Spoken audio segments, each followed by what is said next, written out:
আসসালামু আলাইকুম, তোমাদের সবাইকে স্বাগত আমার আরো একটা ব্র্যান্ড নিউ ব্লগে গাইস। তো আজকে আমরা এখন কোথায় যাব তোমরা কিছুক্ষণের মধ্যে জানতে পারবে। এখন আমরা আপাতত লাউঞ্জে অপেক্ষা করছি খাবার দাবারের মাঝখানে। তো এখানে অনেক ধরনের লাউঞ্জে খাবার আইটেম রয়েছে, আপনারা দেখতে পাচ্ছেন চিকেন ফ্রাই থেকে শুরু করে সস, পাউরুটি, কোক থেকে শুরু করে বিভিন্ন রকমের আইটেম রয়েছে। যদি আমি এখান থেকে আপনাদের একটু বর্ণনা দিই, এটা হচ্ছে স্যুপ, যেটা আমার সব থেকে পছন্দের একটা স্যুপ। তো আমরা এখন বিমানের জন্য অপেক্ষা করছি। আমরা এখন যাব ঢাকা থেকে কুয়ালালামপুর মালয়েশিয়ায়। তো এটা অনেক আগের রেকর্ড করা আপনার, তো এটার সাথে বাস্তবের কোনো মিল পাবেন না। ধন্যবাদ।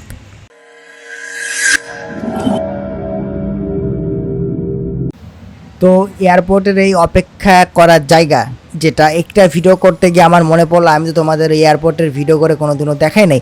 তো দেখানোর আর কিছু নাই, এয়ারপোর্টের ভিডিও করে কারণ হইতেছে কি আছে এয়ারপোর্টে, এমনও ভালো কিছু নাই দেখানোর মতো। বাংলাদেশ এয়ারপোর্টে তো কয়েকজন লোক যাওয়া আসা করে আর 100+ বিমান প্রতিদিন ওঠানামা করে, এই আর কি। তো একটা বিমান দেখতেই পাচ্ছ।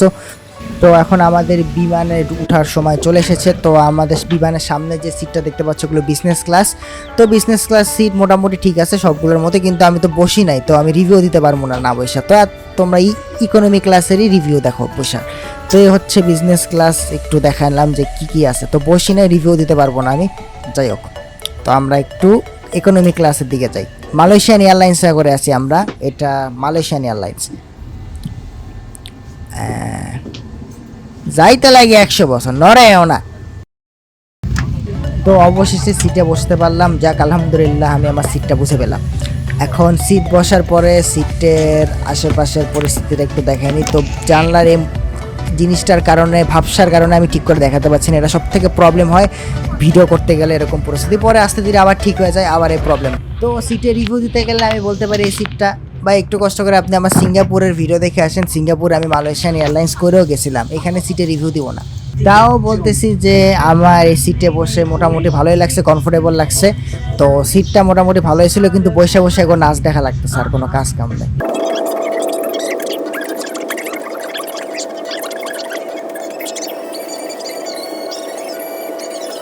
না শেষে এবার দেখানো হচ্ছে বিমানের এক্সিট গেট, কিভাবে বিমান থেকে বের হইতে হয়, কয়টা এক্সিট গেট রয়েছে, বিপদে পড়লে কি করা যায়। Malaysian airlines. এবার আমি যে কথাটা বলছিলাম সেটাই, যে আমি এখন যে বিমানটা দেখাবো রাতে, কিন্তু এই কুয়াশাগুলোর কারণে ঠিক করে ক্যামেরায় ধরতে পারছি না, আর দেখানো যাচ্ছে না। অনেকবার উঁচা নিচা ডাইনে আমি করছি যাতে এটা একটু পরিষ্কার হয়, কিন্তু হলো না। তো ঝাপসাটা পরিষ্কার হয়ে গেছে, তো এখন আশেপাশে পরিষ্কার দেখা যাচ্ছে, কিন্তু অন্ধকারে আমরা কিছু দেখতে পাচ্ছি না। তো বিমানটা অলরেডি টেক অফ করে গেছে, তো আমরা কিছু দেখতে পাচ্ছি না। তো এইটা দেখে আমার কাছে ভালো লাগলো, তাই আমি এটা ভিডিও শুট করে নিয়েছিলাম। তো একদিক থেকে সূর্য উঠতেছে, মানে ভোরের সময়টা আর কি, একদিক থেকে সূর্য উঠতেছে, একদিকে অন্ধকার। তো ভালোই লাগলো, সবই আল্লাহর কুদরত। আলহামদুলিল্লাহ না বলে কেউ যাবেন না, আর একটা লাইক করে দিবেন অবশ্যই। 12 seconds later. তো আমি যেটা মনে করছিলাম এটাই ঠিক, যেটা বললাম যে সূর্য উদিত হচ্ছে এজন্য। তো তখন তো হালকা লাল দেখা গেছিলো, এখন পুরোটা দেখা যাচ্ছে, মানে বিমানটার কাছে আরও যাচ্ছে, সূর্য উদিত হচ্ছে। যাই হোক, এই সিনারিটাও আমি শ্যুট না করে পারলাম না। একদিক দিয়ে সূর্য উঠতেছে, আর শুধু সূর্য না, এখানে মেঘটা কিন্তু অনেক সুন্দর লাগতেছে দেখতে, উপর দিয়ে, মেঘের উপর দিয়ে বিমানটা যাচ্ছে, আর বিমানের ইঞ্জিন দেখতে পাচ্ছেন আপনারা সবাই। আর আশেপাশে সূর্যের আলোতে আশেপাশে মেঘগুলা যে আলোকিত হয়েছে, আমার কাছে এটা সুন্দর লাগছে, অসাধারণ লাগছে।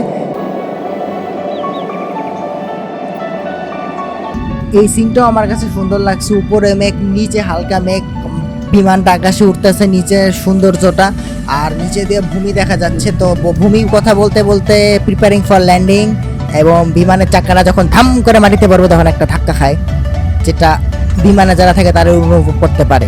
তো আমাদের ইঞ্জিনের দরজা খুলে দেওয়া হয়েছে, কারণ বিমানটাকে ল্যান্ড করানোর জন্য, যাতে বাতাসটা যাতে ধাক্কা খেয়ে ভিতরে ঢুকতে না পারে আর কি।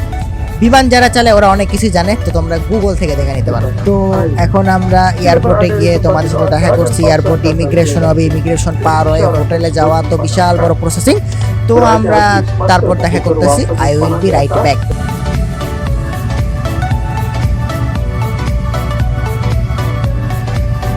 আমরা কুয়ালালামপুর ইন্টারন্যাশনাল এয়ারপোর্টে চলে আসলাম মালয়েশিয়া। আজকে আমরা এখন ইমিগ্রেশনের উদ্দেশ্যে রওনা দিচ্ছি। এই এয়ারপোর্টে দেখানোর আপাতত কিছু নাই, আমি এয়ারপোর্টটা আগেও দেখাছিলাম আমার সিঙ্গাপুর ব্লগে, যেহেতু আমরা মালয়েশিয়া ট্রানজিট নিয়ে সিঙ্গাপুর গিয়েছিলাম। তো তোমরা চাইলে ওখান থেকে ব্লগটা দেখে আসতে পারো।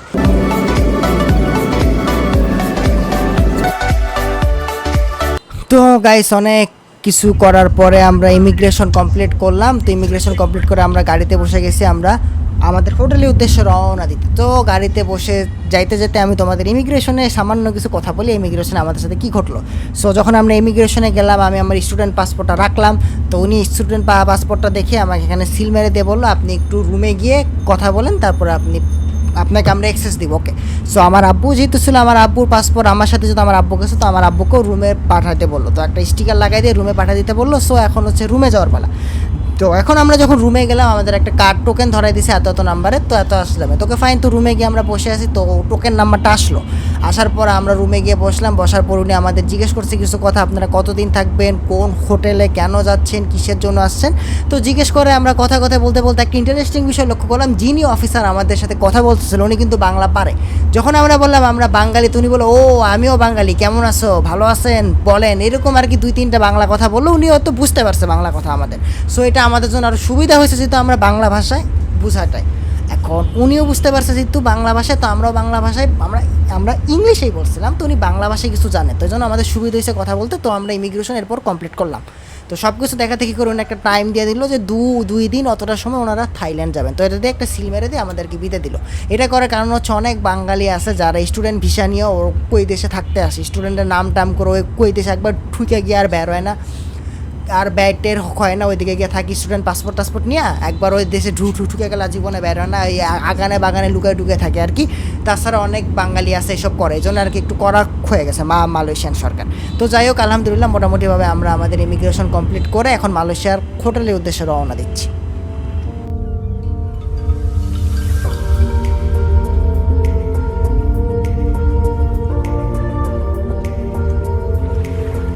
তো আমরা চলে আসলাম মালয়েশিয়া হোটেলে, অ্যাকশন রেসিডেন্স হোটেলটার নাম। তো এটাকে হোটেল বলা যায় না কিছু, এটা একটা অ্যাপার্টমেন্ট টাইপের, কিন্তু অ্যাপার্টমেন্টও না।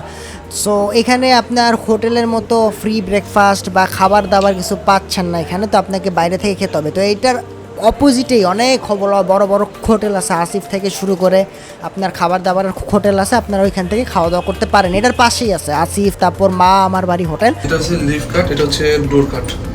লিফট কাট হচ্ছে একটা ব্ল্যাক কালার, এটা এখানে স্ক্যান করলে সে অটোমেটিকলি চলে যাবে তার ফ্লোরে একদম। আর তোমার সুইমিং পুল হচ্ছে 37 তলা, এটা খুব ভালো প্লেস। এখানে জিম 37 তলা, হ্যাঁ, এটা সোজা ঢোকার পরে রাইট সাইডে। আর এটা হচ্ছে গার্ডেন হাউস, এটাও সুন্দর জায়গা, গার্ডেন আছে, প্লেগ্রাউন্ড, বারবিকিউ, 10 তলা। তো উনি আমাদের বুঝা দিয়ে রুমে নিয়ে যাচ্ছেন। এটা হচ্ছে একটা প্রথম ডোর, এটা আমাকে কার্ড দিয়ে প্রেস করে খুলতে হয়। তো এই হোটেলটার একটু ভেজাল আছে, এই ডোরটা খুলে আমরা একদম সোজা যাব। এটা সোজা যাওয়ার পর আমাদের হাতের বামের দিকে হচ্ছে আমাদের রুম। তো তোমরা আমাদের এই হোটেল রুমটা দেখতে পাচ্ছ, এটাতে আমি অ্যাপার্টমেন্ট বলার কারণ হচ্ছে দেখতে পাচ্ছ এখানে থালা বাসন ধোয়ার জন্য কল, সাবান, তারপর রান্না করার জন্য চুলা, টু জেড সব দেওয়া আছে এখানে। গরম পানি করে খাওয়া চুলা দেওয়া রয়েছে, উপরে প্লেট রয়েছে, গ্লাস রয়েছে, থালা বাসন ধোয়ার জন্য সাবান, সব কিছু এখানে রয়েছে। ফ্রিজও আছে, ঠান্ডা পানি বা ফ্রিজে রেখে খাওয়ার জন্য। আর এটা হচ্ছে ওয়াশরুম। তো এটার পাশে ওয়াশরুমটা যদি খুলি আমি, ওয়াশরুমের ভিতর অবস্থাটা দেখতে পাচ্ছ তোমরা। ওয়াশরুম 5 স্টার হোটেলের মতো ওয়াশরুম, হ্যান্ড ওয়াশ আছে, তারপর জেল, শ্যাম্পু টেম্পু সব কিছু এখানে আছে, ফাইন। আর তো ওয়াশরুম দেখানোর কিছু নেই, যা থাকে সবই আছে। তো এখন আমরা যদি রুমের দিকে যাই, এখন এটা হচ্ছে আমাদের এসি সুইচ, 2টো এসি রয়েছিল। এই হচ্ছে আমাদের রুম। এখানে সোফা রয়েছে বসার জন্য, উপরে একটা লাইট দেওয়া রয়েছে, এ পাশে একটা টেবিল, তার পাশে হচ্ছে একটা বসার জায়গা, টেবিলটা খাওয়ার জন্য দেওয়া হয়েছে। এখানে একটা বেড দেওয়া রয়েছে, অ্যান্ড তার পাশে আরও একটা বেড দেওয়া রয়েছে, মানে বিশাল বড় একটা জায়গা করে মাঝখানে একটা করে সিস্টেম করে এই পাশে আরেকটা বেড দেওয়া আছে। দুই পাশে 2টা বেড, বিশাল বড় জায়গা। এখানে একটা টিভি সিস্টেম রয়েছে। তো এই জন্য এইটাকে হোটেল রুম বললাম, আবার অ্যাপার্টমেন্টও বলা যায়, দুটাই এখানে মিশ্রণ করা। ওকে, করার পরে আমাদের খিদা লাগছে, তো আমরা খাবো, কিন্তু হোটেল ভালো পাচ্ছিলাম না, অনেকগুলো হোটেল। তো এটা সব থেকে বড় একটা ভুল করছিলাম আমরা, সামনে গিয়ে না খোঁজাখুঁজি ঘুরে আসিফ হোটেলে ঢুইকা পড়ছি। সো এটা হইতেছে বাংলা হোটেল মনে করে ঢুকছি, কিন্তু একটা পাকিস্তানি হোটেল। তো আসিফ হুজুরের বিরিয়ানি হোটেলে আমরা ঢুকে বললাম। ওকে, সো এখন আমরা এই হোটেলে ঢুকে জিজ্ঞেস করি হোটেলটা একটু লুকটা দেখে নিতে পারেন আপনারা বাইরে থেকে জাস্ট। তো আমাদের এখানে খাবার দাবার দেওয়া, তো আমরা বললাম যে সাদা ভাত হবে, হিন্দিতেই বললাম, উর্দুতে। তো উনি বলতেছে হবে, মানে হচ্ছে পোলাও আছে না ওইটাই আর কি। তো বললাম এটা না সাদা ভাত, বলছে না ওটা হবে না। তো পরে চিন্তা করলাম যে ঠিক আছে, খিদা লাগছে, একটা আমের জুস মাইরা দিন। আমের জুস খাইতে হঠাৎ করে আমাদের কাছে তান্দুল রুটি আর পনির দিয়ে পালং শাকের একটা ছিল আর কি রেসিপি। তো আমার কাছে এটা ফালতু লাগছে, ভালো লাগে নাই।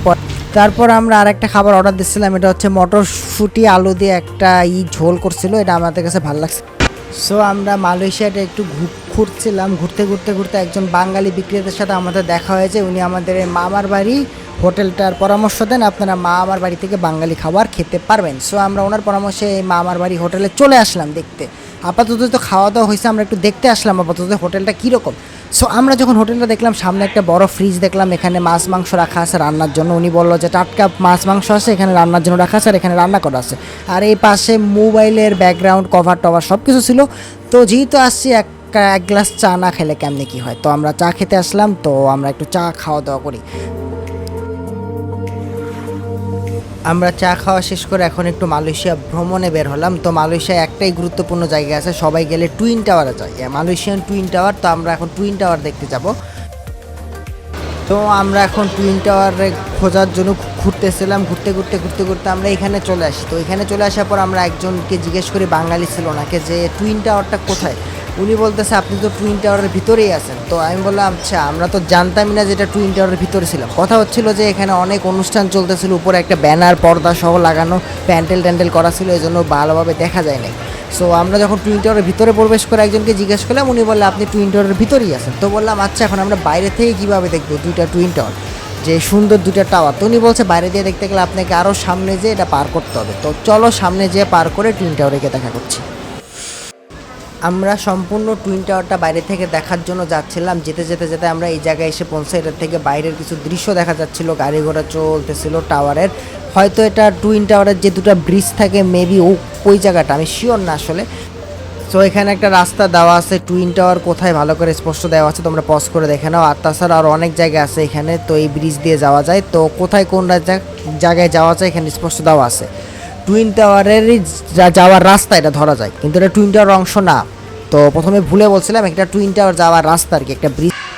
যেতে যেতে পথে পূর্ণিমার রাতে কিছু পেন্টিং চোখের সামনে এসে পড়লো, বুঝতে পারতেছি না পেন্টিং কি, পেন্টিংগুলো কিসের এখানে দেওয়া আছে। তো সামনে আরও কিছু পেন্টিং সহ রিপিট হইতে আছে জিনিসগুলো বারবার, সামনে আরও পেন্টিং সহ। এখন কথা হচ্ছে যে আমি কোথায় এসে পড়ছি নিজেও জানি না, গোলক দাদার মতো হারাই গেছে। এখন আমাদের লক্ষ্য থাকবে উপরে লেখা দেখে দেখে টুইন টাওয়ার অবধি যাওয়া। এই জায়গাটা কি এটাও আমি বুঝতে পারতেছি না। তো যাই হোক, তো এই হচ্ছে পেন্টিং যেগুলো বললাম, যেগুলো বারবার রিপিট হতে থাকে, আবার রিপিট হচ্ছে। এই যে জিনিসটা কিছুক্ষণ আগে তোমরা পিছনে দেখে আসছো, এইগুলো আবার কিন্তু এখানে রিপিট হচ্ছে। তো আমরা সামনের দিকে যেতে থাকি, দেখি কত দূর পার হয়ে টুইন টাওয়ার অবধি যাওয়া যায়। এখানে কিন্তু আবার একটা রিপিট হচ্ছে, যেটা কিছুক্ষণ আগে দেখে আসছো পিছে রিপিট আছে, নাহলে পজ করে গিয়ে আবার পিছে গিয়ে দেখে আসো, আবার কিন্তু রিপিট হচ্ছে, যেটা বলছিলাম এগুলো কিন্তু বারবার রিপিট হতে আছে। সো মানুষজনকে বলে বলে জিজ্ঞেস করে করে আমাদের টুইন টাওয়ার অবধি যাওয়া লাগছে। তো ওরা যাচ্ছে, কোথায় যাচ্ছে এটা শিওর না। সো আমরা সামনে যেতে যেতে এখানে কিছু প্রোডাক্ট দেখতে পাচ্ছি, বা কিছু মাটিও ছিল যেগুলো লেখা আছে পাশে নাম, কোথাকার মাটি, কোথাকার প্রোডাক্টটা কি কি আছে, আর ঐতিহ্যবাহী কিছু জিনিস আছে এখানে ওদের, যা পাশে স্পষ্ট দেওয়া আছে ঐতিহ্যবাহী জিনিস, ওদের কিছু বৈশিষ্ট্য এখানে দেওয়া আছে জিনিসগুলো এখানে পাশে এখানে আছে। এইগুলো প্রত্যেকটা জিনিসের নাম কি কি কাজে ব্যবহারও একটা লম্বা লিস্ট করে দেওয়া আছে। সো এটা আমরা প্রথমবারের মতো দেখলাম পেন্টিংয়ের পরে এই জিনিসগুলা। এই হচ্ছে এখানকার ওদের ঐতিহ্য কিছু।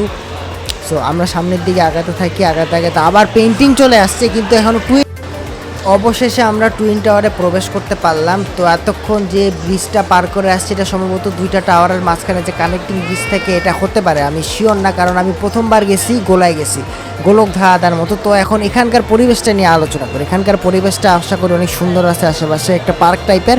আর এখানে খেজুর গাছে একটা খাড়ি ঝুলায় রাখছে, বুঝতে পারলাম না, ও বাংলাদেশের মতো মনে হচ্ছে, বাংলাদেশের শীতকালে যে খেজুরের রস নেওয়ার জন্য হাড়ি ঝুলায় রাখে, এরকম একটা অবস্থা।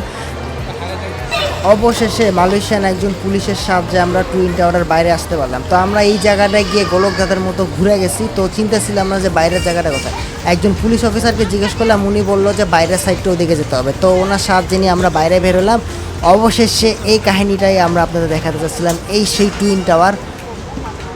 কোথায় টুইন টাওয়ার? এই সেই টুইন টাওয়ার। দেখতে সুন্দর লাগতেছে, কিন্তু ভিতরে যে কত বড় গোলক ধাঁধা ছিল ভাই, কত সময়টা লাগছে, আধা ঘন্টা প্লাস টাইম লাগছে আমাদের। সো তারপরে আমরা চিন্তা করছি আবার আধা ঘন্টা টাইম নিয়ে আবার যাবো আমরা, এত টাইম নেই ভাই, সুন্দর মতো করে একটা ট্যাক্সি ধরে চলে গেছে।